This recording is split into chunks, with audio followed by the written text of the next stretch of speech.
ছাত্ৰীসকল আজি সপ্তম শ্ৰেণীৰ ছমহীয়া পৰীক্ষাৰ বাবে বিজ্ঞানৰ কেইটামান আৰ্হি চমু প্ৰশ্ন লৈ আহিছোঁ। এই প্ৰশ্নকেইটা অকণমান আলোচনা কৰোঁচোন। প্ৰথম প্ৰশ্নটো সুধিছে, তলৰ কোনবিধ মাটিত পানী অন্তঃস্ৰৱণৰ হাৰ সৰ্বাধিক? অপশ্যন দিয়া আছে আলতীয়া মাটি, বালিচহীয়া মাটি, ডুমুজা মাটি। পানী অন্তঃস্ৰৱণৰ হাৰ সৰ্বাধিক হ'ব বালিচহীয়া মাটিত। বি নম্বৰটো ইয়াৰ শুদ্ধ উত্তৰ। ২ নম্বৰ প্ৰশ্ন, মাটিৰ কোনটো তৰপত খনিজ পদাৰ্থৰ পৰিমাণ অধিক? প্ৰথমটো দিয়া আছে শৈল সংস্তৰ, মধ্য তৰপ, শীৰ্ষ মৃত্তিকা। মাটিৰ মধ্য তৰপত খনিজ পদাৰ্থৰ পৰিমাণ অধিক। বি নম্বৰটো ইয়াৰ শুদ্ধ উত্তৰ। ৩ নম্বৰ প্ৰশ্ন,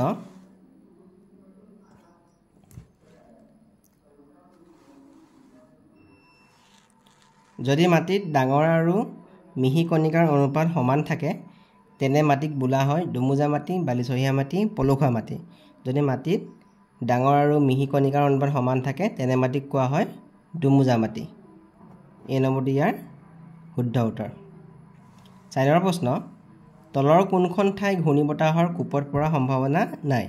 চেন্নাই, বাংগালোৰ, অমৃতসৰ, পুৰী। শুদ্ধটো হ'ব অমৃতসৰ। অমৃতসৰ ঘূৰ্ণীবতাহত পৰাৰ সম্ভাৱনা নাই। ৫ নম্বৰ প্ৰশ্ন, বতাহৰ দ্ৰুতি জোখা যন্ত্ৰটোৰ নাম হ'ল থাৰ্মোমিটাৰ, এনিমোমিটাৰ, বায়ুমোজা। বতাহৰ দ্ৰুতি জোখা যন্ত্ৰটোৰ নাম হ'ল এনিমোমিটাৰ। বি নম্বৰটো ইয়াৰ শুদ্ধ উত্তৰ। ৬ নম্বৰ প্ৰশ্ন, ঘূৰ্ণীবতাহক হাৰিকেন নামেৰে ক'ত জনাজাত? ভাৰতত, জাপানত, ফিলিপাইনত, আমেৰিকা মহাদেশত। ঘূৰ্ণীবতাহক হাৰিকেন নামেৰে আমেৰিকা মহাদেশত জনাজাত। ডি নম্বৰটো হ'ব শুদ্ধ উত্তৰ। ৭ নম্বৰ প্ৰশ্ন, তলৰ কোনটো বতৰৰ উপাদান নহয়? বতাহৰ গতি, বৰষুণৰ পৰিমাণ, ৰেইন গছ, আৰ্দ্ৰতা।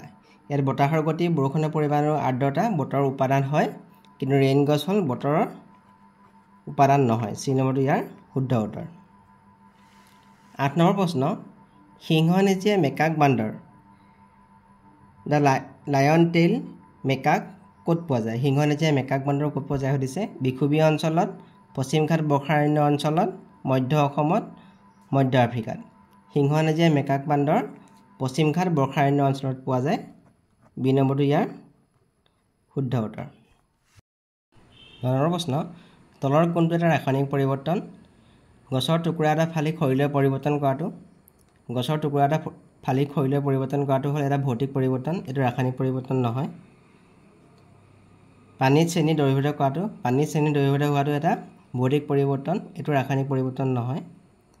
এলুমিনিয়ামৰ ধাতু কোবাই এলুমিনিয়ামৰ পাত তৈয়াৰ কৰাটো, এইটো এটা ভৌতিক পৰিৱৰ্তন, এইটো ৰাসায়নিক পৰিৱৰ্তন নহয়। খাদ্যৰ পাচন ক্ৰিয়া। খাদ্যৰ পাচন ক্ৰিয়া হ'ল এটা ৰাসায়নিক পৰিৱৰ্তন।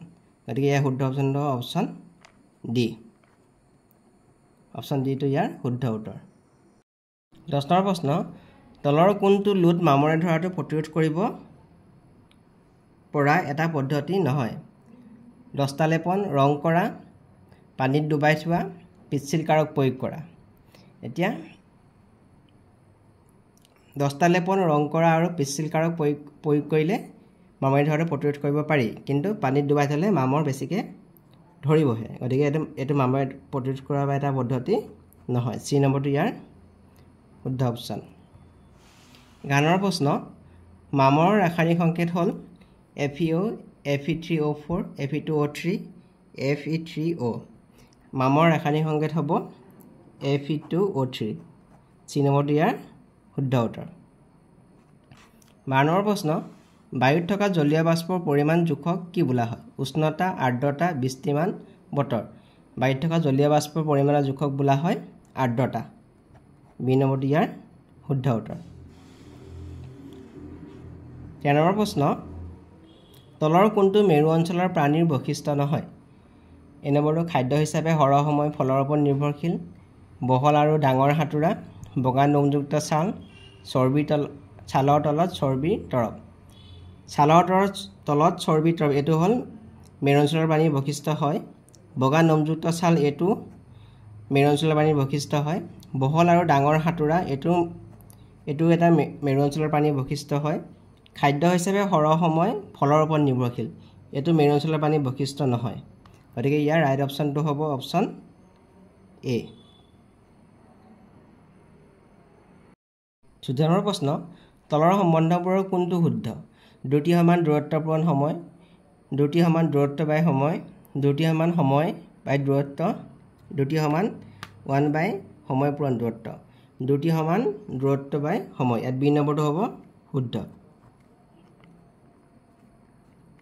15 নম্বৰ প্ৰশ্ন দুটিৰ মূল একক হ'ল কিলোমিটাৰ প্ৰতি মিনিট মিটাৰ প্ৰতি মিনিট কিলোমিটাৰ প্ৰতি ঘণ্টা মিটাৰ প্ৰতি সেকেন্ড দুটিৰ মূল একক হ'ল মিটাৰ প্ৰতি সেকেন্ড ডি নম্বৰটো ইয়াৰ শুদ্ধ উত্তৰ 16 নম্বৰ প্ৰশ্ন তলৰ কোনডাল দূৰত্ব সময়ৰ লেখে বিখম দ্ৰুতিৰে গতিশীল গাড়ী এখন বুজাইছে আমি যদি বি নম্বৰ অপচনটো চাওঁ ইয়াত এডাল সৰল ৰেখা এটা সুষম গতিৰে গতি কৰিছে কিন্তু আমি যদি এ নম্বৰটো চাওঁ ইয়াৰ লেখডাল ওপৰলৈ গৈছে মানে এটো সুষম গতিৰে যোৱা নাই বিখম দ্ৰুতিৰে এটো গতি কৰিছে গতিকে ইয়াৰ শুদ্ধ অপচন হ'ব অপচন বিখম দ্ৰুতিৰে যোৱা শুদ্ধ লেখডাল হ'ব অপচন এ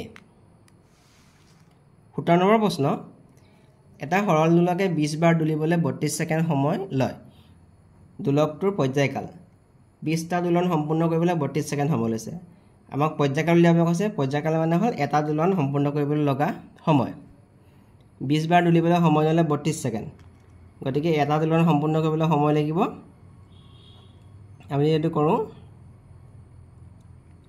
2 16 32 2 দুগুণ 20 2 কাটি দিলো 16 যদি আমি 10 হৰণ কৰো 1.6 সেকেন্ড তানে পৰ্যায়কাল হ'ব 1.6 সেকেন্ড এনে বি নম্বৰটো ইয়াৰ শুদ্ধ উত্তৰ